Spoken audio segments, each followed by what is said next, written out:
I've recently managed to open a shop over here on Displate. Now, if you don't know what Displate is, it's a POD website, but it's specifically for metal posters. So all these posters just here that you see are metal posters. Now, if you're thinking of trying to open a Displate shop, or you already have one, then I really want to share a bunch of resources with you which will really help you out.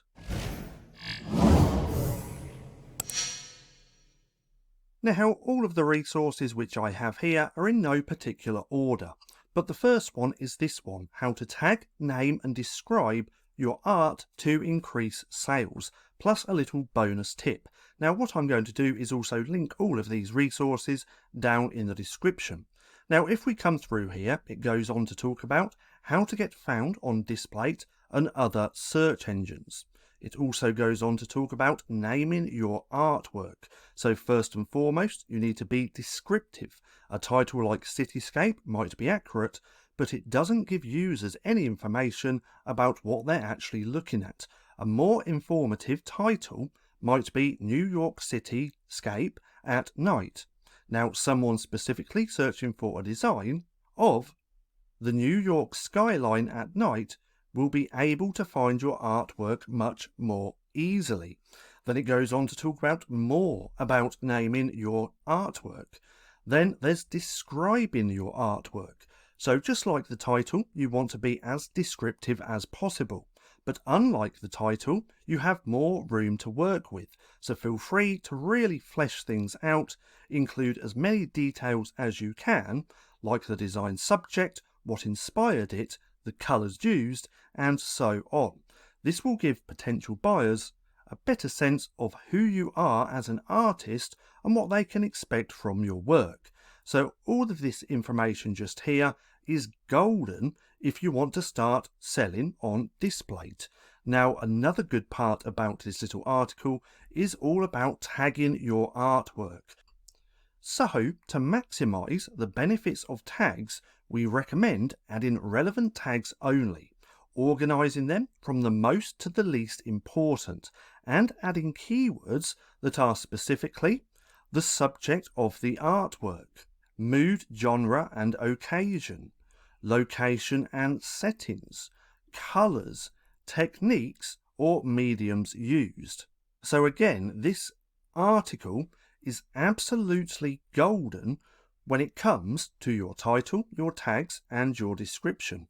They also go on to talk about tagging do's and don'ts. The do's are just here and the don'ts are just here as well. So this is a really great resource if you're thinking of starting or you've already started selling here on Displate. So again, what I'm going to do is link this down in the description.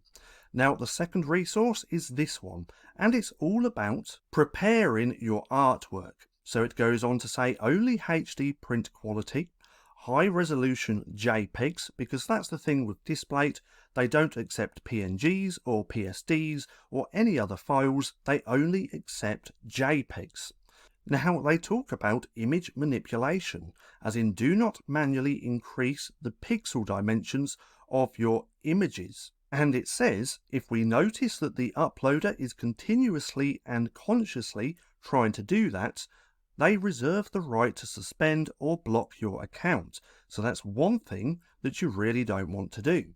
They also go on and talk about embedding your color profile, scan digital capture, and common reasons for images not passing validation. So some of these are quality is just not enough for a great print.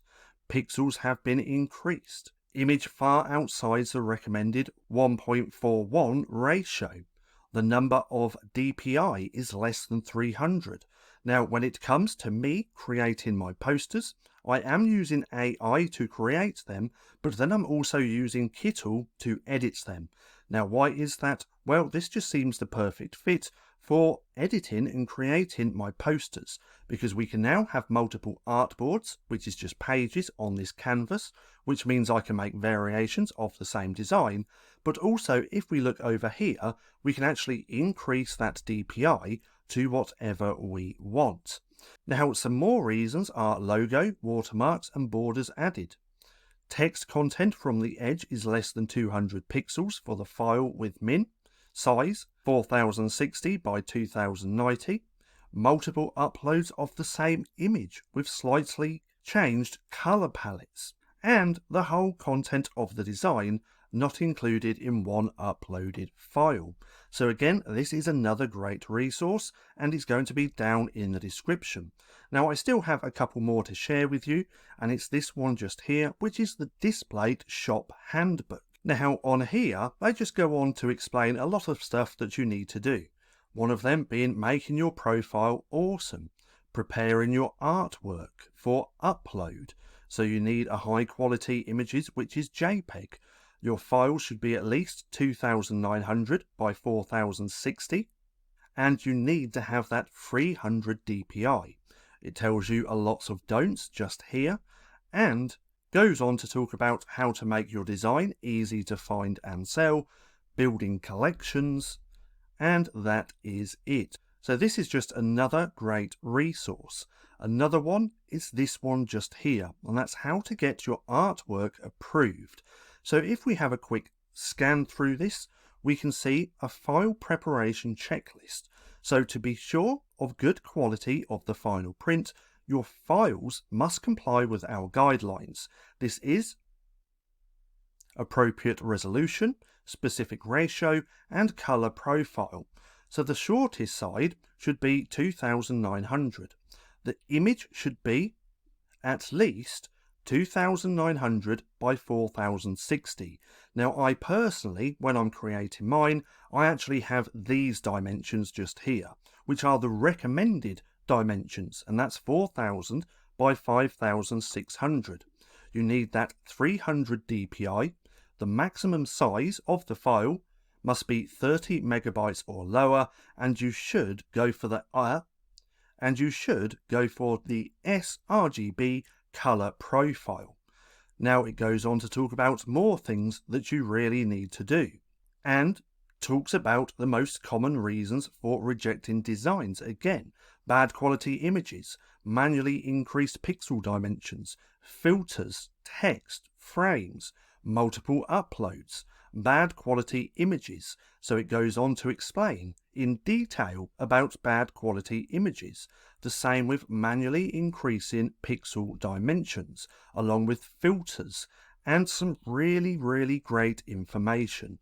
So I highly suggest coming through and reading all of these resources which I'm sharing, and again they're going to be all down in the description.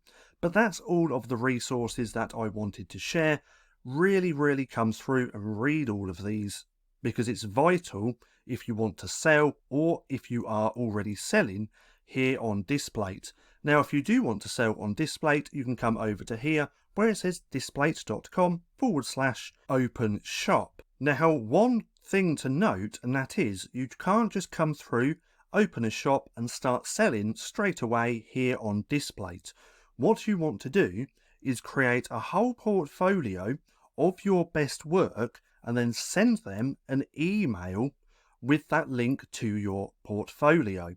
So right here it says, want to sell your art on metal posters? Send us a link to your online portfolio at join@displate.com and get a chance to open your own and free Displate shop. So again, you can't just come through and suddenly sign up and start selling. You really need to start focusing on creating your artwork. Create your artwork to the best of your ability. Make sure that the artwork is in line with Displate as well. So if we come through to the home page just here, we can see what their artwork looks like. And you really need to make sure that your own artwork is in line with everything else which is selling here on the platform. Now once you've created all of your artwork, then put them into a portfolio. Now there's lots of different great portfolio websites that you can use. There's even lots of free and paid options as well. You can even use CANVA websites to create your portfolio. Now, I personally used Adobe Portfolio because I already had access to this, but I came in, started creating my portfolio, and that's the link that I sent to Displate in the email when I wanted to sign up. Now, nonetheless, if you do want to start selling on Displate or you already have a shop, then come through and check out all of these resources. Again, I'm going to link them down in the description. Now, if you found this video helpful at all, then please consider giving me a like, as it really helps out the channel. And if you're not too sure what to watch next, click right here and watch this playlist.